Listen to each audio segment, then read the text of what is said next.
Welcome to our live audience.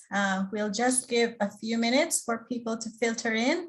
But thank you to all those who are joining us from all over the world, from the Philippines, from Australia, from Europe, and from North America. Welcome to our session, and enjoy your coffee or your wine while waiting for others to come in. Let's just give a few minutes for everyone around the world to dial in.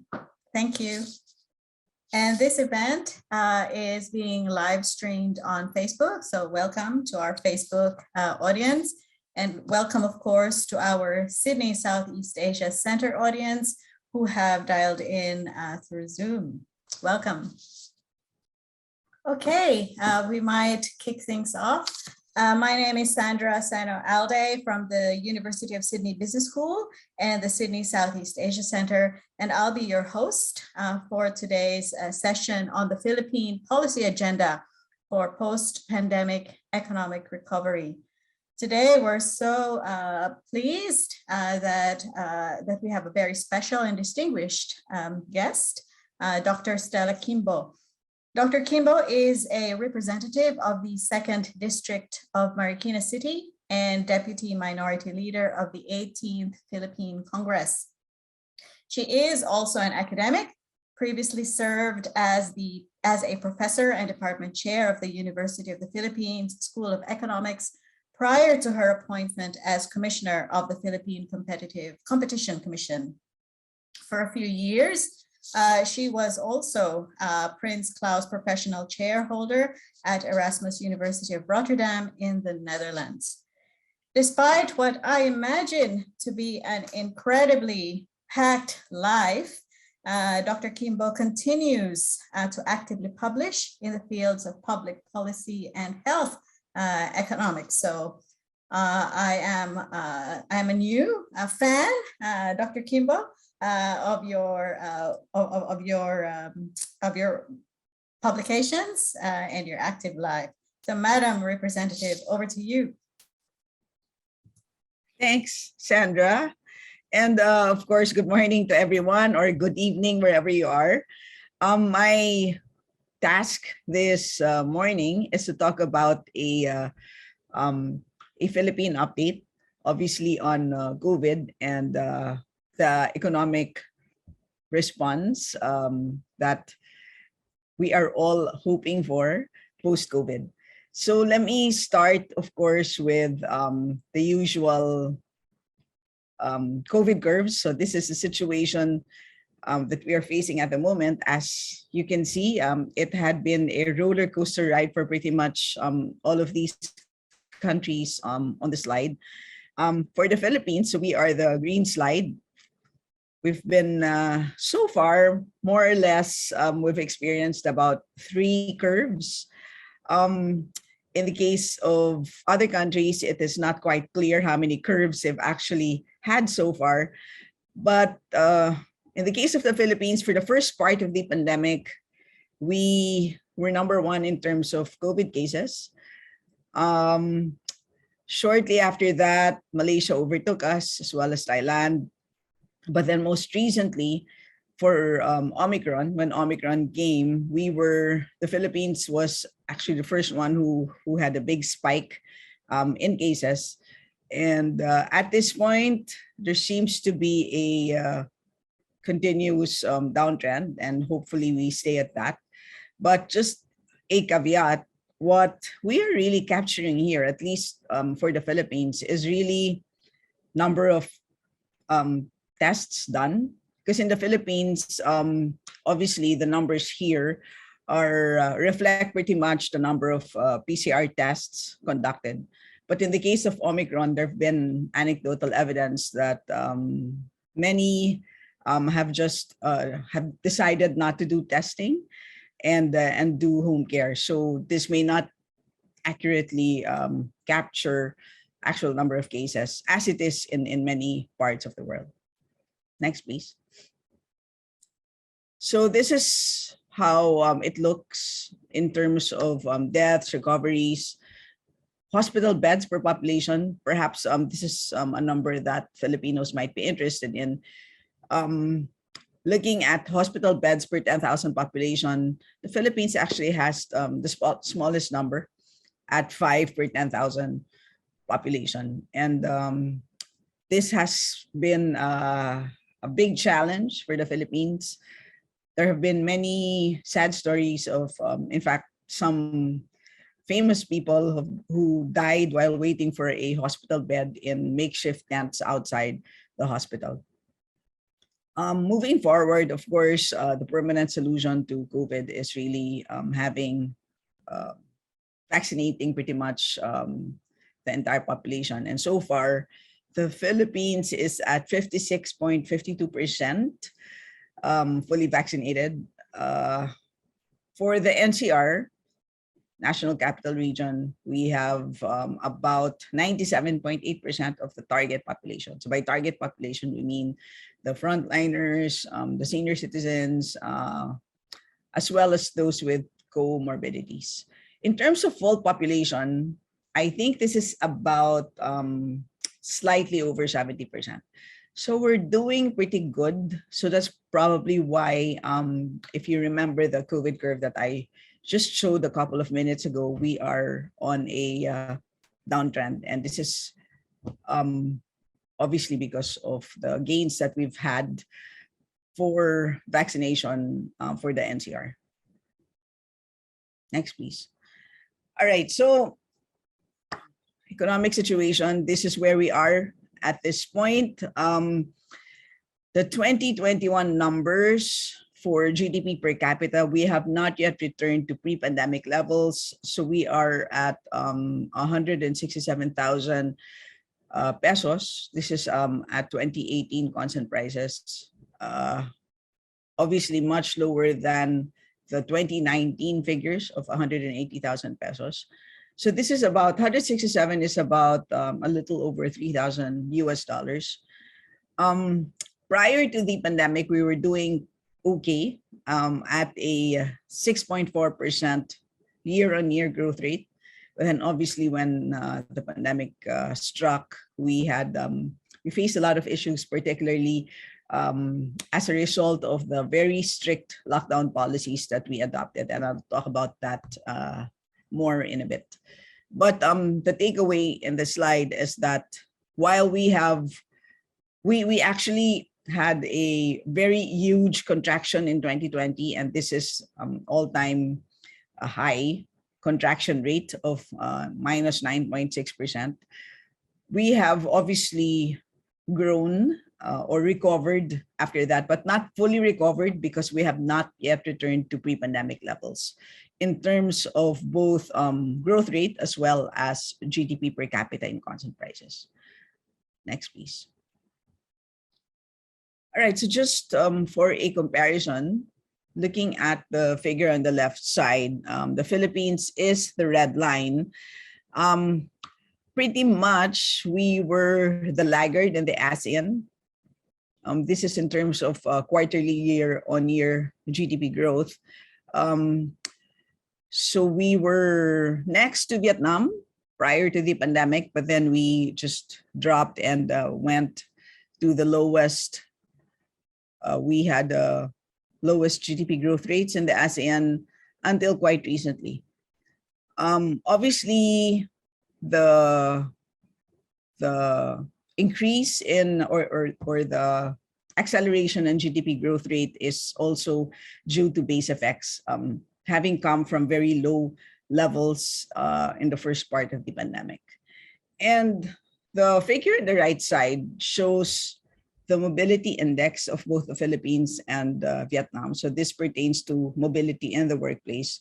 And as you can see, the Philippine line, which is the black one, is substantially lower than that of Vietnam, at least in the first part of the pandemic. And it is only quite recently, the last part of 2021, when the Philippines overtook Vietnam. So the reason for why I'm showing this is because obviously economic recovery has a lot to do with mobility of workers as well as consumers. In the Philippines, we adopted very strict lockdown policies in the first part of the pandemic, even when we had very few cases, we had a national ECQ, or enhanced community quarantine, where pretty much all non-essential businesses were not allowed to operate. Only essential businesses, including food manufacturing or utilities, including banks as well as telcos, were allowed to operate. And the non-essential businesses constituted about close to 80%. And so that's the reason for why we experienced a sharp drop in GDP growth. Next, please. Right. Obviously, the cost of that kind of a lockdown was very huge. Based on my own estimates, we were losing about 126 billion per week as a result of ECQ, and this computation is based on unearned wages of daily wage earners, including unearned corporate income. Subsequently, the NEDA, which is the Economic Planning Ministry of the country, estimated the economic costs of lockdown at about slightly more, at about 150 billion per week. Next, please. All right, so moving forward, what is the fearless forecast for economic recovery in 2022?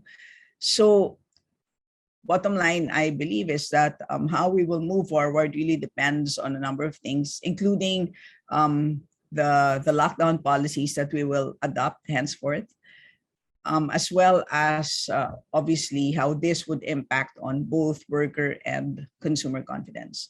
And in terms of the COVID situation, obviously the confidence of both consumers and workers will stem mostly from how quickly we have been able to roll out our vaccination program. So again, we're doing quite well in the NCR. Hopefully, we can achieve the same speed in vaccination for places outside the NCR. In terms of consumer confidence, a very recent consumer expectation survey done by the central bank in the fourth quarter of 2021 indicates that consumers are obviously much more optimistic this coming year. Next, please. So the other thing that would dictate on economic performance is, of course, the long-term scars that had been caused by COVID. So economic scarring is a term that would pertain to the long-term damage brought about by external shocks like the pandemic. And so this would include things like permanent closure of firms, as well as destruction of certain jobs. And as you know, many of consumer patterns have changed as a result of the pandemic. Things that you don't normally do DIY, now we do DIY, like, for example, coloring your hair. In the Philippines, the services sector is actually the biggest of all three, meaning compared to agri and industry, the services sector is the biggest. And so many of the things we outsource from the services sector, like, things like coloring your hair, obviously these are things that we had learned to do DIY. And so as a result of changes in consumer behavior, we also expect destruction of certain jobs. So that would be part of economic scarring. Well, a third example would be a deterioration in skills, particularly of students that suffered as a result of the absence of face-to-face classes. The Philippines, I believe, is one of two countries in the world that up to today have not been able to transition back to face-to-face classes. Next, please. Just to show you how COVID had impacted our employment figures.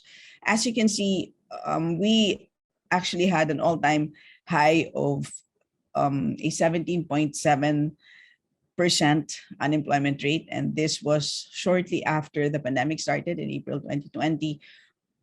This was the highest ever unemployment rate since the World War. And of course, this number has eased substantially so we are now at about 6.5%. So that's a very big improvement. But as you can see, underemployment continues to be high at 16.7%. So it hit an all-time high again of 18.9 April 2020, has eased very slightly to 16.7 in November of 2021. Now, looking at the other numbers, such as number of the self-employed without any paid employees. So a lot of the salaried workers who lost their jobs in the early part of the pandemic had to make do with, for example, selling cooked food or selling clothes, things that you can do from the home. And so I think this number, self-employed without any paid employee, captures that kind of employment. And as you can see, looking at the pre-pandemic number of in January 2020, that has increased by over 1 million individuals in November 2021. So another indicator of employment quality is this last row here, which is unpaid workers. Again, this number has increased by about 1 million from January 2020 to November 2021. Next, please.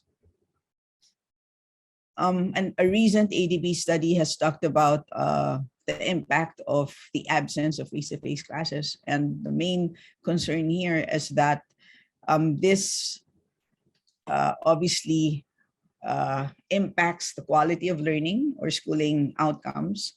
And the study indicates that there is about a 5-month learning penalty.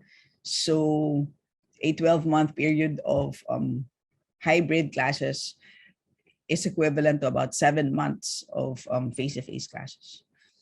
And the study points out that the main concern here is that the absence of face-to-face classes during the pandemic will result in a permanent reduction in wages of about 9.7%.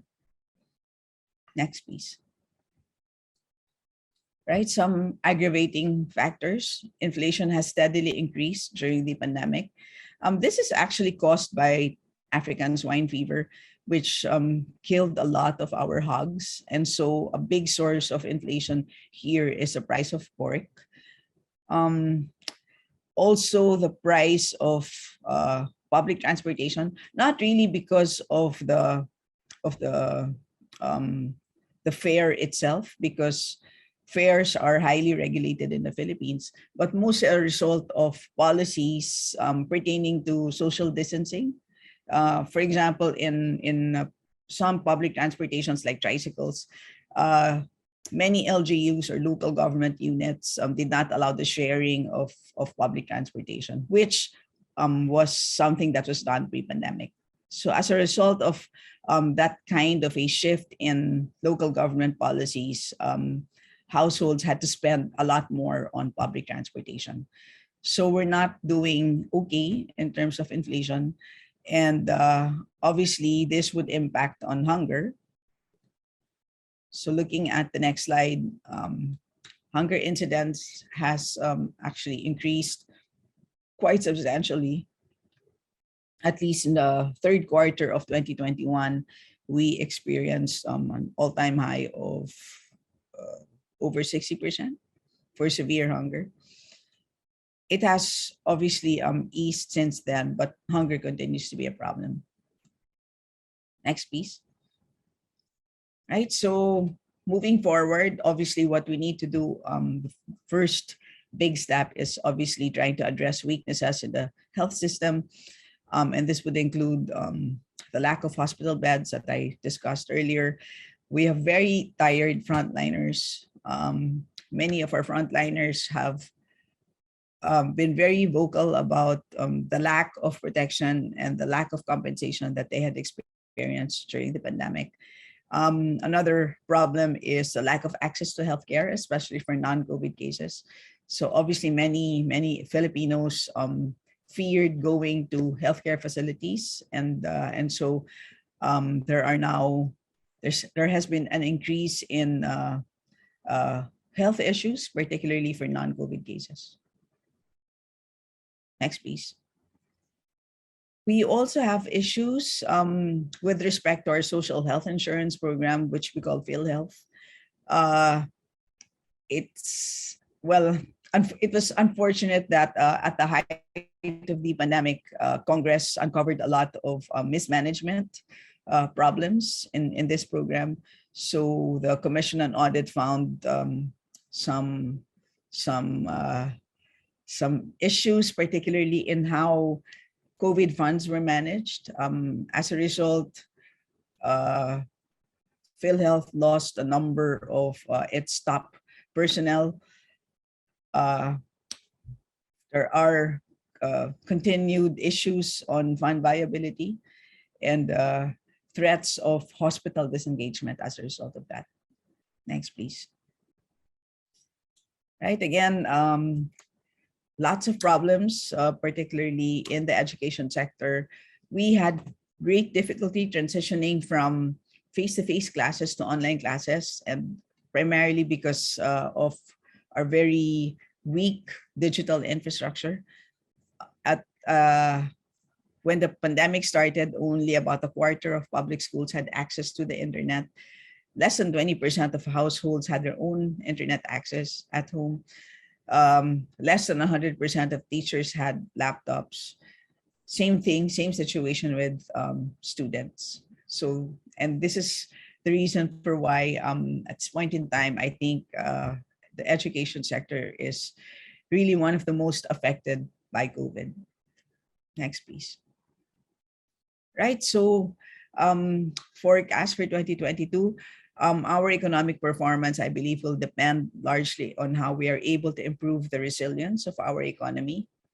Next, please. These are some of the growth forecasts by different agencies. So it's not very different. The forecasts would range from about 5.9% to a high of 9%. Obviously, the high of 9% comes from the economic managers. But again, just a caveat, part of the reason for why we are expecting a higher growth rate this year is because of base effects. We're coming from a very low number, and therefore it's really nowhere but up. Next, please. Right, we're having our elections this year, so that's a potential source of GDP growth. And typically, on non-pandemic years, there is an expected 5 to 7% increase in 2% increase in GDP growth, 2% a 2 percentage point increase in GDP growth. But obviously, we're not sure if we are going to experience the same magnitude of growth, considering that campaign is going to be different this time, meaning mostly it's going to be very dependent on a lot of social media activities, which may or may not require more employees. So again, this is something that might be of interest to social scientists. Next, please. Right, so at this point, bottom line, our economy is not very resilient. We have a lack of social protection for workers. We have lack of support for business innovation. Even when we have experienced a lot of changes in consumer behavior, it's not very easy for small businesses to cope with that, given the lack of support from government. As mentioned earlier, teachers and students not equipped for online classes. We have very poor financial inclusion. 77% of Filipinos continue to be unbanked. So you can expect the same magnitude of unbanked population among the small businesses, and therefore no access to credit. And again, poor digital connectivity is a big issue. And finally, inadequate protection against floods. So flooding continues to be a big problem, especially in my district. Marikina City is obviously one of the lowest points in Metro Manila. Therefore, we were badly affected by Typhoon Ulysses and a number of big monsoons that came after that. Right, so I'm going to skip that. Next, please. So prospects for economic recovery, I think that economic liberalization will vastly improve competition and market performance. Quite recently, Congress passed amendments to a very old law. It's an 80-year-old law called Public Service Act. And this is big because it defines public utilities. And that redefinition will open up or liberalize the Philippine economy. As you know, as many of you would know, the Philippines is not doing well in terms of attracting foreign capital. We are ranked 84 out of 87 countries in terms of the OECD's restrictiveness index. And part of this restrictiveness, or a big chunk of this restrictiveness index, comes really from very restrictive provisions in our own constitution. For example, foreign firms are allowed to own only up to 40% in many economic sectors.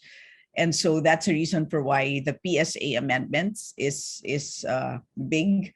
What it does is it redefines public utilities and therefore allows foreign investments up to 100% in the redefined list of public utilities.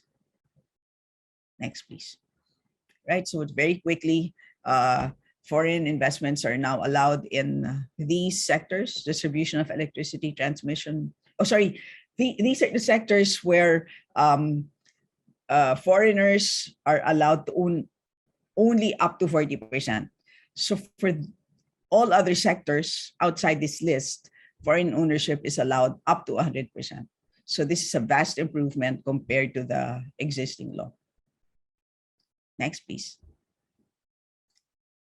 All right, so some of the economic reforms done or spearheaded by Congress. So in addition to the Philippine Service Act amendments, we also managed to amend the Foreign Investment Act as well as the Retail Trade Liberalization Act. Bottom line is this allows foreign investments to come in with substantial ease. Next, please. Right, some of the bills that I've authored so far, but still being deliberated at this point. One is the PhilJobs Act of 2020. So essentially, this is this pushes the creation of a national unemployment insurance program. Unlike some of our ASEAN neighbors, we don't have a proper unemployment insurance program, and so again, the pandemic is an eye opener. We realized that many of social protection is really not available to many Filipinos, particularly our workers. So this is hopefully something that the next Congress can adopt, and this is going to be a vast improvement for economic resilience. The Social Health Insurance Crisis Act is an attempt to introduce reforms in PhilHealth. And finally, this last thing that I want to highlight, HB 6395, Primary Care Network Adequacy Act, is actually a way to jumpstart the implementation of the Universal Healthcare Act, which was passed in 2019. And one of the objectives of the Universal Healthcare Act is for every Filipino to have his or her own primary care provider. But as it turns out, the big obstacle to this is that we don't have enough primary care providers. So hopefully this bill addresses that.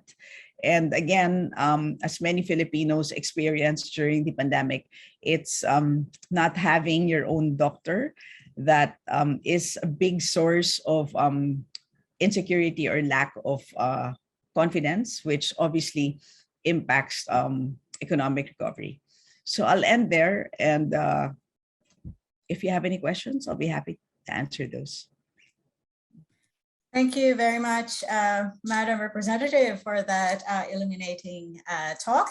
While we're waiting for people to send in their live questions, I might kick off with a question on vaccination. You mentioned earlier that the vaccination rate in the Philippines is around 54%. So what would be the role of vaccination and your vaccination strategy in post-pandemic recovery? Well, so obviously, vaccination is really the permanent solution to the pandemic. But more importantly, from economic perspective, it's really the key to building confidence. So for the longest time, many of the Filipinos just stayed at home. We were afraid of getting sick, and well, what contributed to that is really having a lack of hospital beds. So in countries perhaps like Australia, of course, when somebody leaves the house, of course, it's really a whole risk management exercise, right? So clearly, when you leave the house, okay, you're exposed to some risk of getting sick. But then when you get sick, then you know that deep inside you, if I get sick, there will be enough hospital beds, right? But in the Philippines, not having enough hospital beds sort of exacerbates to that to that fear factor. So now that many of us are fully vaccinated, and some of us now have booster shots, there's some greater confidence, and we're seeing that also in the tourism sector. So finally, the IATF has now just changed drastically the quarantine policy for incoming travelers.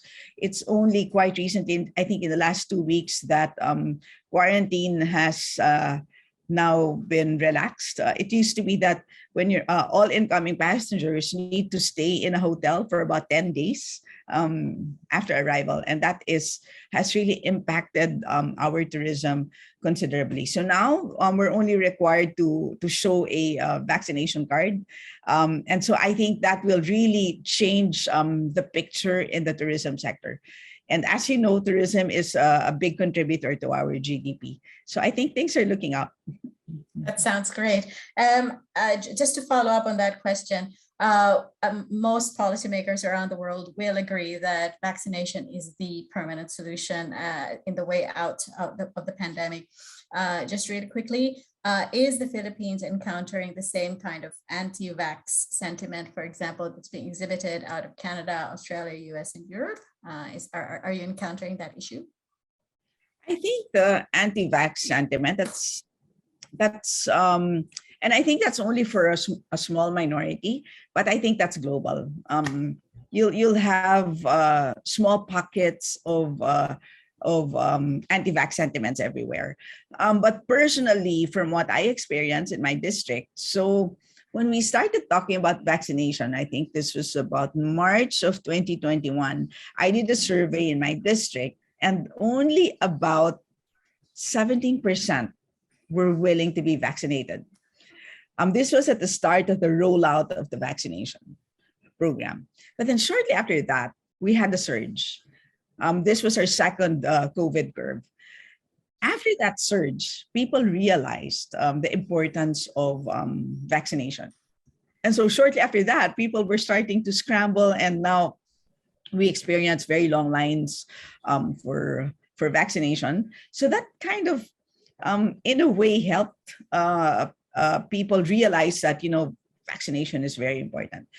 And then again, Omicron happened.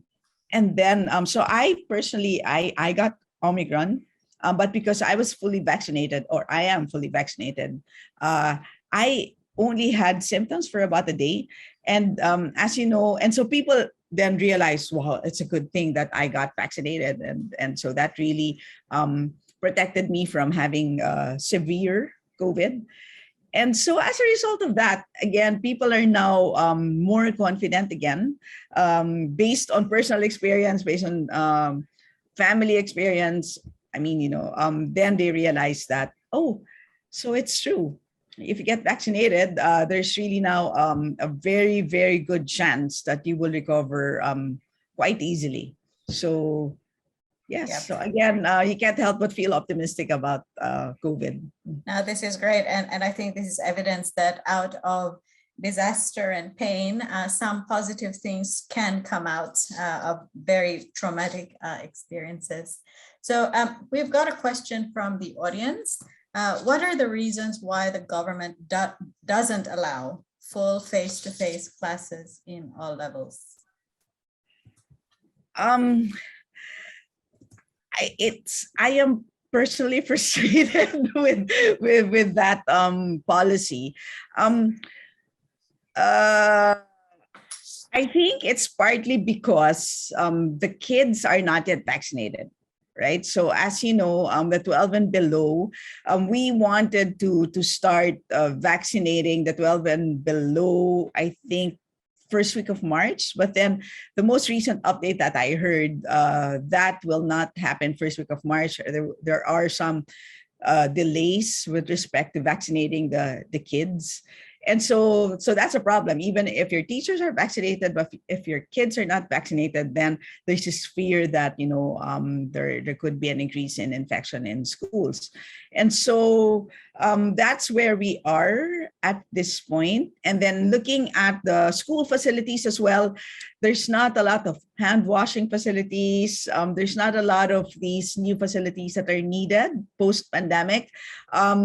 For example, facilities for outdoor eating, that's also not allowed. That's not a lot in our public schools. So there, nobody really expected the pandemic to happen, and so that's where we are at this point. There's not enough facilities, unlike perhaps in Australia, where public schools, with or without the pandemic, you'd have enough outdoor spaces. We don't have that in the Philippines. Many of our public schools, particularly in the NCR, are very highly congested. In fact, public schools are typically multiple. We have multiple shifts in public schools, meaning that's an indicator of having a shortage in classrooms. So then you can't do social distancing in classrooms, right? So they're not vaccinated, but then you have a shortage of classrooms. There you go. We'll have very great difficulty doing face-to-face classes. As an educator yourself, and drawing on what you mentioned earlier in your talk about the economic scarring, that particularly the long-term effects of decreased quality of education over the pandemic, how do you think we should be or the Philippines should be reimagining education in the future? Well, I think, first step is we need to do a baseline assessment. We don't really know the extent of the damage that the pandemic had done to the education sector. So that's the first step. You need to know where we are at this point. I have 4 kids, and so all of them are doing online classes. I'm just looking at them. Of course, this is all anecdotal. I'm not quite sure, the kind of quality of education that they're getting, and the 3 go to private schools and 1 goes to a state university. So I think it's a problem everywhere in the country, not just for public schools but for private schools as well. So first step, where are we today? And then it's only from there that you can figure out what to do next. Clearly, teacher training is important. Again, I believe teachers have changed the way that they're handling classes. It's very difficult to teach online, but then I believe not all teachers have had the benefit of training in this new platform. And then again, post-pandemic, if we're going to further change the way we're going to handle classes. I hope that there's going to be enough training for teachers. And then lastly, infrastructure. We need to, again, this is a wake-up call. Clearly, our schools are not equipped for the future. So we really need to transition to smart campuses and invest a lot on digital infrastructure. And once the digital infrastructure is in place, then the next question would be then learning materials, etc., would now have to be online. And then once you have a new set of materials, then again, teacher training comes in. Vicious cycle. So you mentioned digital infrastructure and teacher training, and Liz online has just asked this question. Are there any ongoing initiatives to improve access to online learning in schools? Has there been any drive to roll out improved internet access or to ensure students have access to the tech in order to do online learning? Thanks for that question, Liz. Well, at this point, at least from where I sit or stand, there seems to be like sort of band-aid solutions. So for example, teachers not having internet access or not having gadgets. So what Congress did was to increase internet allowance for teachers. So things like those, whatever resources that we've been able to set aside for gadgets for students, but then nothing, no big reforms yet as needed.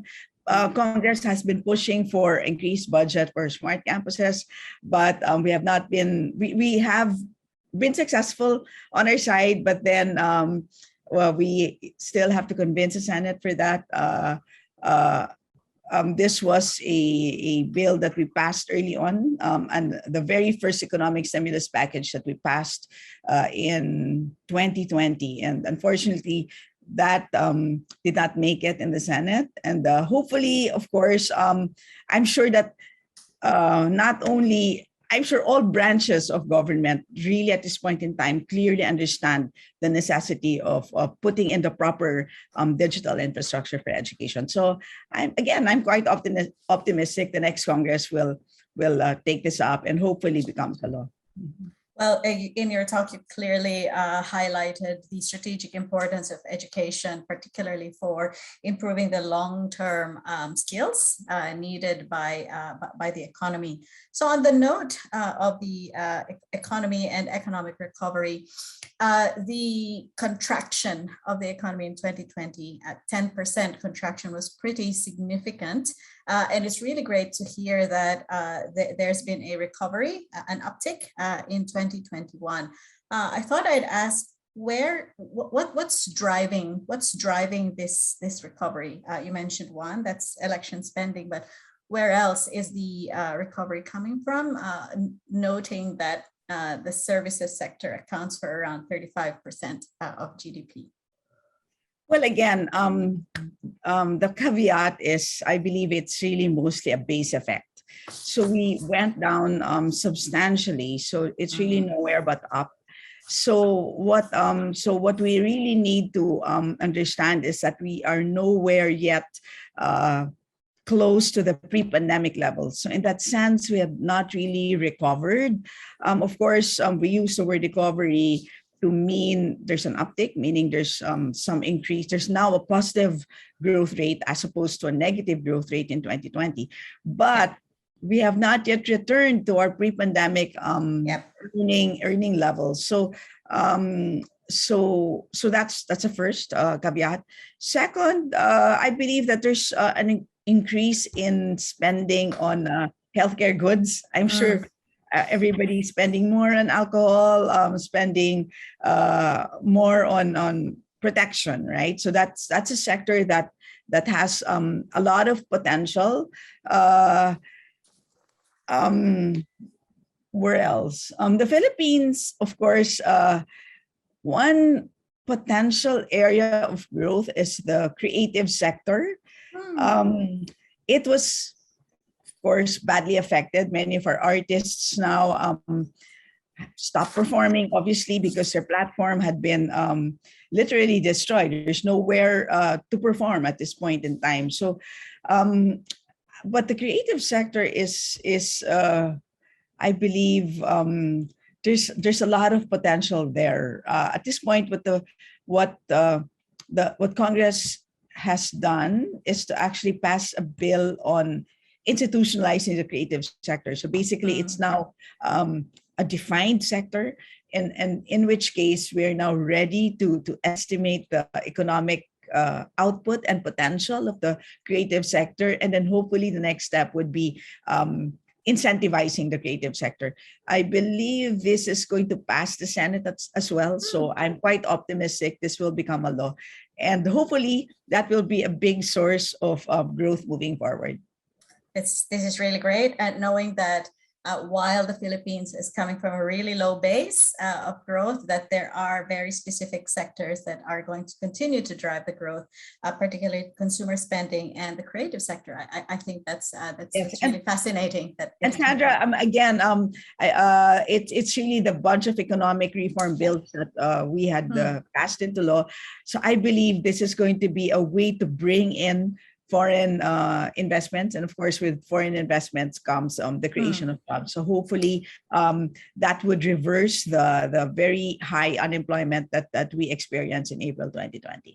Yeah, and in addition to these sectors, we've got a very specific question from the attendees on the role of remittances, and I thought I would bring that up as well. So I understand that overseas Filipino worker remittances accounted for something like 10% of GDP pre-pandemic. That's to the tune of $30 billion US. And in 2020, when everyone was sent home, those remittances contracted by around 840 million. So to this international audience of Filipinos, what are your thoughts on the role of remittances?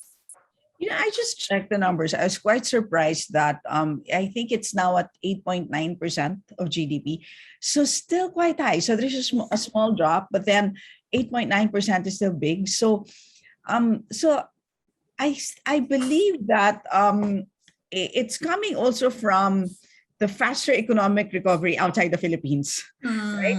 So as a result of other countries recovering faster, other governments spending more on their economic recovery response, indirectly, the Philippines is benefiting from that. So the OFWs that remained outside the Philippines, I believe many of them are now reaping the fruits of those efforts outside the Philippines. The problem, of course, is those that we repatriated. How are we able to help them find new work in the Philippines? So again, we just have to hope that with increased investments, particularly from the global community, then that will create more economic opportunities for them. We've done a little bit, meaning OWA and DOLE, with the help of Congress, of course, we've been able to set aside some funds for repatriated OFWs, but that's never going to be enough, Sandra. Yeah. So maybe that's a small startup fund for some of them, which helps. But then, of course, how to sustain that is the next problem. Yes, that is really a massive challenge. And given that, as a follow-up question, given that many overseas Filipino workers are women, and many of them actually work in the healthcare sectors overseas, that got me thinking about the labor force participation rate of women in the Philippines. And I think at the height of the pandemic, it was at 47%, which is the lowest in Southeast Asia.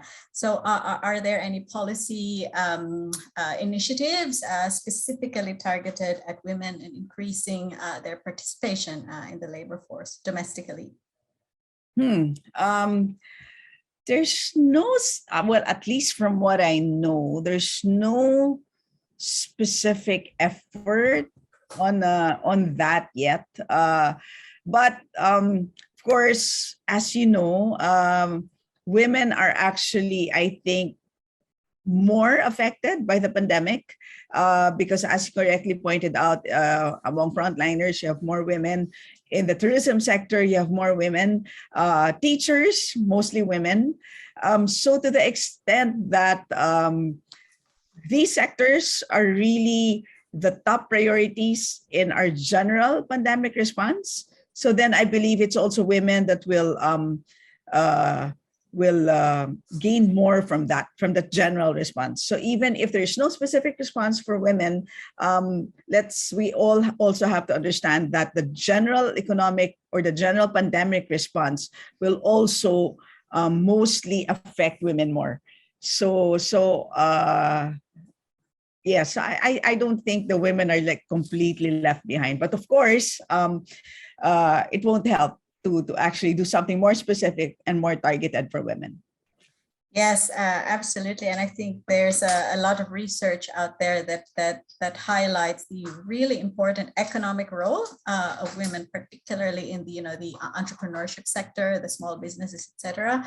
And I think that's they will play an important role in economic recovery and resilience moving forward. So resilience has been a big theme over the past hour, a very fascinating hour with you. So we might end with a question on resilience. So you highlighted that the Philippines needs to build economic resilience through improvements to education, increasing FDI attractiveness, supporting businesses, supporting very specific sectors such as the creative sector. So I might end with one last question from the live audience. What should the next president do to boost the country's economic resilience? So again, I think first step is really strengthening the health sector. I think that's the first big step. Filipinos, the typical Filipino, if you ask him or her, do you have a doctor? The typical answer would be no. And up to today, 6 out of 10 Filipinos die without seeing a doctor. So looking at the deaths, 60% of deaths are medically not attended. And this has been the same number since the early 1990s. So we really need to have a strong commitment to reverse that. Filipinos need to have better access to healthcare. That's one. Of course, part of that is healthcare financing. Talked about PhilHealth reforms earlier. I think that's number one. Number two is we really need to have a digital transformation, not only for the entire economy, but particularly for government. It's about time that we have a digital pivot in government, meaning, transactions in government. I mean, that has to be done online. And this is one way also to address corruption. So if a lot of funds are lost as a result of mismanagement because there's really physical transfer of cash from one hand to another, and that's the case, when we do ayuda, when we provide assistance, cash assistance to households, that's actually done pretty much physically, right? So then there's a lot of concerns with respect to are we losing money from corruption, etc., which has also been one of the pushbacks, one of the reasons for why it's very difficult for Congress to push increased cash assistance is because of that issue. Many people would say, okay, if we authorize increased spending, how do we know that that's not going to be stolen, right? So sort of like a chicken and an egg thing. Yeah. So a digital transformation is of utmost importance, particularly in government. In the private sector, I believe that's already happening, but then the limits again is really the poor digital infrastructure. So part of that digital transformation is obviously having the proper digital infrastructure. Third is again, we've already done economic reforms, particularly in opening up the economy. But I think the next government should sort of follow that through. We have to make sure that we reap the gains from that. It's one thing to open up the economy. It's like when you open your house, you open your door and bring in and invite visitors. But then if the inside of your house is not clean, meaning it's disorganized and you don't even have food to offer to your visitors, they're not going to come in, right? So that's something that the next government should work on, making sure that the business environment is competitive, address things like traffic, high cost of power, low levels of worker productivity. So there you go. In a nutshell, I think it's those three. So healthcare, and then what did I say? Digital transformation. Yeah, and then third is really having a competitive business environment, because this is the only way that jobs can be created. All right, that sounds like there's really much to remain positive about with respect to the Philippines post-pandemic recovery. And you've given like very, I think, sensible pathways to support this post-pandemic recovery. And we'd like to thank you very much for your time and for getting out of bed really early in the morning to be with us today. So thank you. And we'd like to invite our audience to attend our next talk, to be delivered by Ronald Mendoza of the Ateneo Graduate School of Government next month. So, and that's going to focus on more election type and political type conversations on inequality and political dynasties in the Philippines. So thank you very much again, Madam Representative, and thank you to everyone who joined us here this morning. And we hope to see you all again very, very soon. Thank you. Bye. For having me. Stay safe.